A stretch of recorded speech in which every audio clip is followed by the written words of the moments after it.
parti. Bonjour. Bonjour. Bonjour.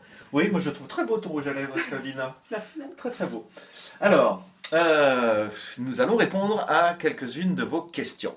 C'est assez simple parce que sinon elles s'accumulent dans le fil.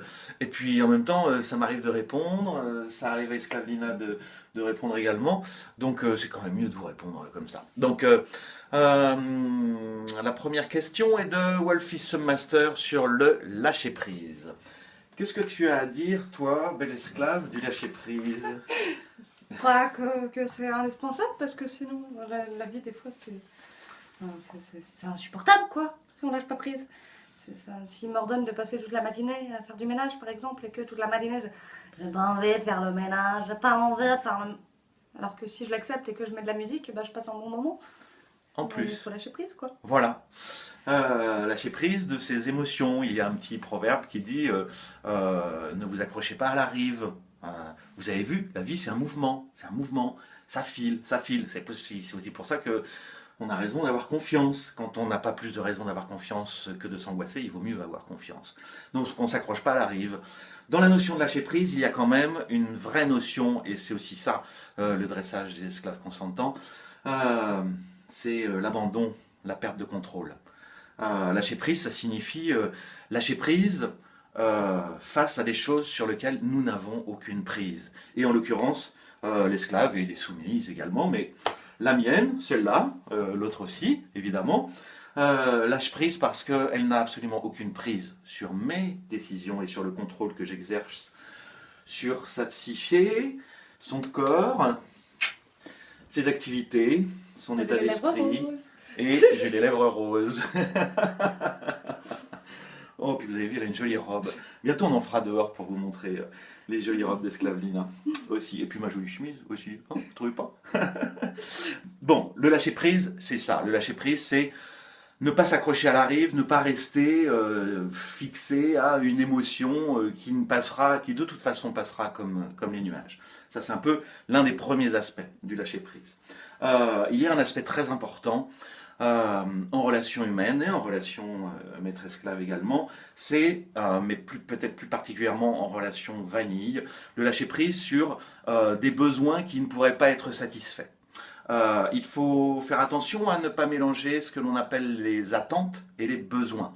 Une attente, c'est-à-dire on attend quelque chose de quelqu'un, on attend quelque chose d'un événement, on s'y accroche, et quelquefois on est déçu, mais on reste accroché à ça. C'est vraiment, faites vous-même votre propre malheur. Si vous connaissez le livre, c'est vraiment une bonne recette pour se rendre malheureux dans sa tête. Donc évidemment, il faut lâcher prise. J'ai pas dit que c'était facile, attention, ça peut être très difficile. Ça, je le nie pas et personne ne le nie. Néanmoins, il y a une nécessité de lâcher prise. Lorsqu'il y a séparation, parce que ça arrive, que les couples, les amis, enfin les déceptions, toutes les raisons, les deuils, nous imposent un lâcher-prise qui est quelquefois vraiment difficile. Mais néanmoins, le temps est notre allié.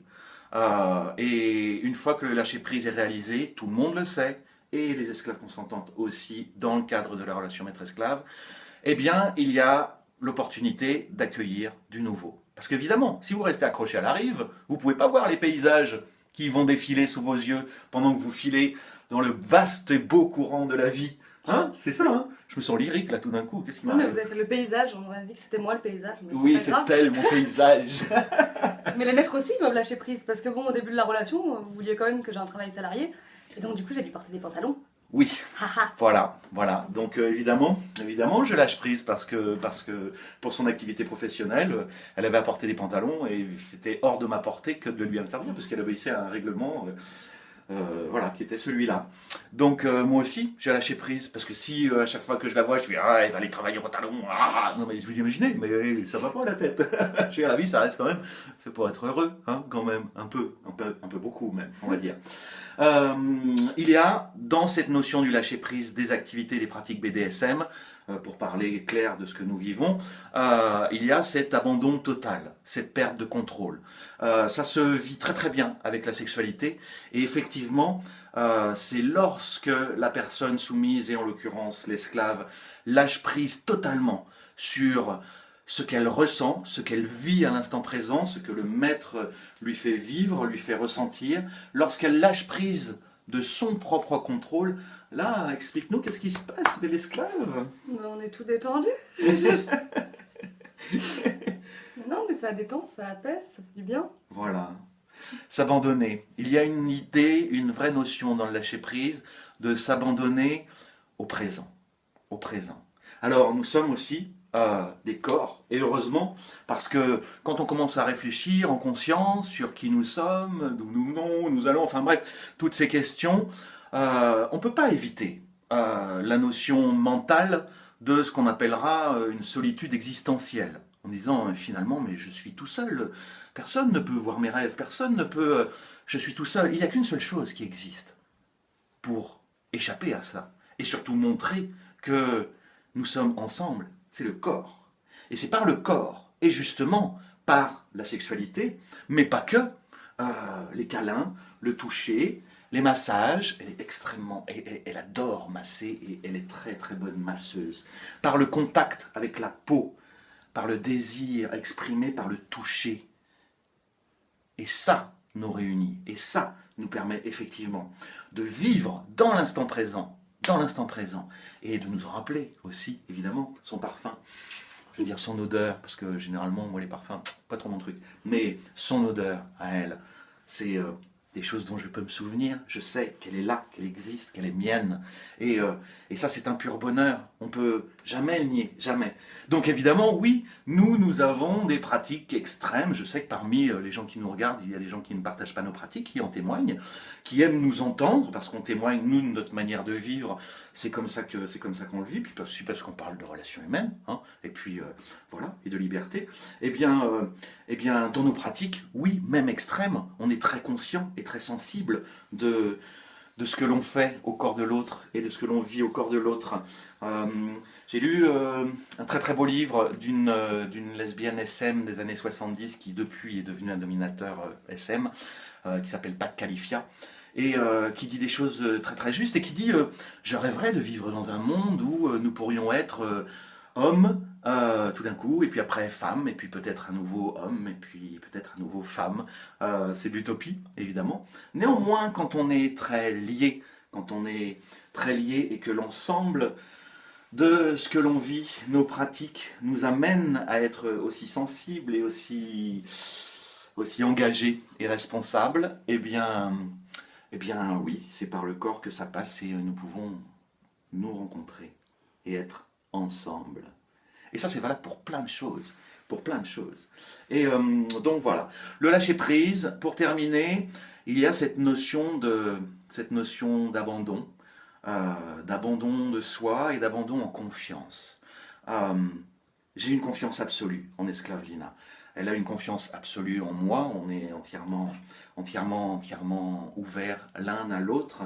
Et lorsqu'il y a des événements que l'on ne maîtrise pas, parce qu'il y a une foule d'événements que l'on ne maîtrise pas, évidemment, eh bien, on s'abandonne en disant j'ai confiance. Alors peut-être que la pratique de la confiance que nous avons l'un envers l'autre contribue à la confiance que nous avons envers la vie. C'est possible, t'en dis quoi? Oui.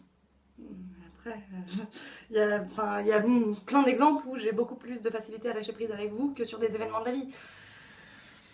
C'est vrai. Parce que vous, c'est lâcher prise sur un truc que finalement je contrôle, parce que j'ai consenti à être vôtre. Oui. Alors que le fait que je prévois une séance photo dehors et qu'il se mette à pleuvoir en plein milieu, bah ça, personne ne l'a contrôlé. Voilà. Donc lâcher prise sur ce que vous contrôlez, ça me va, mais sinon, calme du mal. Oui, mais pour l'avoir vécu, enfin pour moi aussi, hein, des fois, voilà, la voiture elle démarre pas quand on a un rendez-vous. Vous savez, hein, enfin, on vit tous ça. Eh bien, néanmoins, le lâcher-prise, c'est un magnifique outil. Et ça nous ramène au présent, ça nous ramène à qui nous sommes. On peut faire quelques grandes respirations. Et voilà, le lâcher-prise du maître ou du propriétaire de l'esclave, c'est aussi, mais on l'a déjà dit, hein, faire la part des choses entre les fantasmes et le réel, etc. Hein, s'accrocher à des fantasmes irréalisables, ça serait un peu stupide. Voilà, et donc c'est pas lâcher prise que l'accepter. Il y a une notion d'acceptation qui qui est quand même très, très forte dans le lâcher-prise. C'est pas facile à faire. C'est pas facile à faire, mais à chaque fois, ça ouvre de nouvelles perspectives, de nouvelles opportunités. Vous avez vu? La vie est pleine de surprises. C'est vrai, hein? Oui. Pleine de surprises, tout le temps. Et donc, quand on lâche prise, eh ben, on laisse la place à quelque chose qui va arriver, une rencontre, un événement, une idée, une inspiration. Voilà. Hein, on vous laisse là-dessus. Et voilà, on vous souhaite de belles opportunités. Et puis, on vous dit à la semaine prochaine. À la semaine prochaine. Bye bye.